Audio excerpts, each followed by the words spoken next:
नमस्कार जय जगन्नाथ सांग मैंने तो सांग मैंने देखिपे मु साइट्रे जो फोटोटा देखा तो जड़े भाई मत मेसेंजर रे फोटो पठे कहले भाई जह्नी पत्र सब एमती कौन हो जाऊँगी तार प्रतिकार सब कौन रही तो आपण मैंने देखिपे मु साइट्रे आपण से फोटोटी देखा तो आपण मैंने निहत रूपे कमेंट बॉक्स रे लिखिए कि रोग लगी तथा मुझे भिडटी करुँगी समस्त जोटा कि जह्नी सीजन सब रही तो निहत रूपे शीत रही सहित कुहुड़ी रही तो विभिन्न प्रकार फंगस जातीय रोग लगी था। तो ये चित्रटी आपण मैंने देखिपे बर्तमान जह्नी फसल लेफ्ट ब्लाइट लगी जोटा कि फंगस जातीय रोग तो ताकू नियंत्रण करने मार्केट में विभिन्न प्रकार मेडिसिन रही तो निहत रूपे आपण मैंने सठिक मेडिसिन यूज कले ये रोग को कंट्रोल करें। तो आसतु आम देखा जोटा कि रही तार नियंत्रण पद्धति कौन रही कौ मेडिसिन आम व्यवहार करें।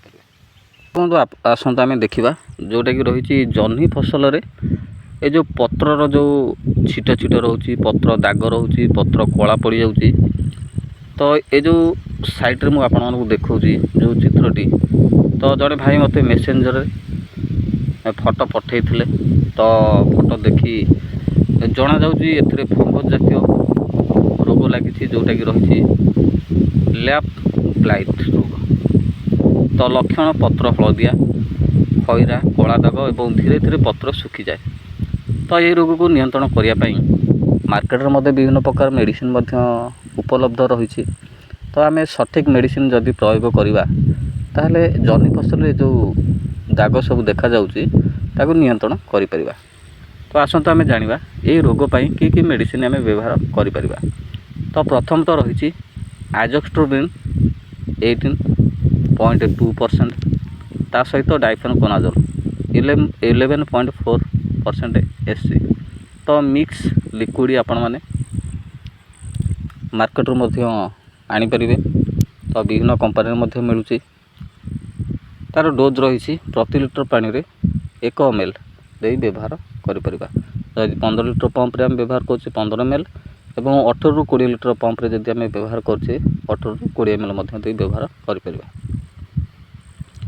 तो जदि से मेडिसिन आपण मानक न मिलूँ मैकोजिब 75% डबल पी तो ये रोग पाई नियंत्रण करहब। तो यार डोज रही 2.5 ग्राम पर लिटर व्यवहार करें नचेत कपर ऑक्सीक्लोराइड 50% डबल पी यह व्यवहार करें तार डोज सेम रही 2.5 ग्राम पर लिटर। तो ये तीनोटी भितर जेकोसी गोटे को बाछंतु। तो मुझे आपको सजेस्ट करी जोटा कि रही आजोक्स्ट्रोबिन प्लस डाइफेनकोनाजोल तो जदि आपको आखपाख मार्केट में मिलूँ तो निहत रूपे व्यवहार करें एवं 7 ରୁ 10 दिन अंतर रे जदि आवश्यक हुए ताहले आपण माने पुनर्बार स्प्रे करें। तो स्प्रे करने द्वारा आपणकर जो ये जो समस्या रही जह्नी फसल रे तो निश्चित रूपे आपण माने निराकरण करें। तो नियत रूपे आपण मानको वीडियोटी केमती लगला कमेंट बॉक्स में नियति जनइबे। तो मु आगु एमती चाषी मानक नुआ नुआ हेल्पफुल वीडियो जोटा कि चाषी भित्तिक वीडियो आपण माने देखिपारे जेकोसी रोग हो बा गछ केमती ग्रोथ कर कौन कौन सब मेडिसिन यूज करा तो संपूर्ण डिटेल्स आपण माने आम चैनल माध्यम देखिपारे। दादा तो मो मनु जय जगन्नाथ।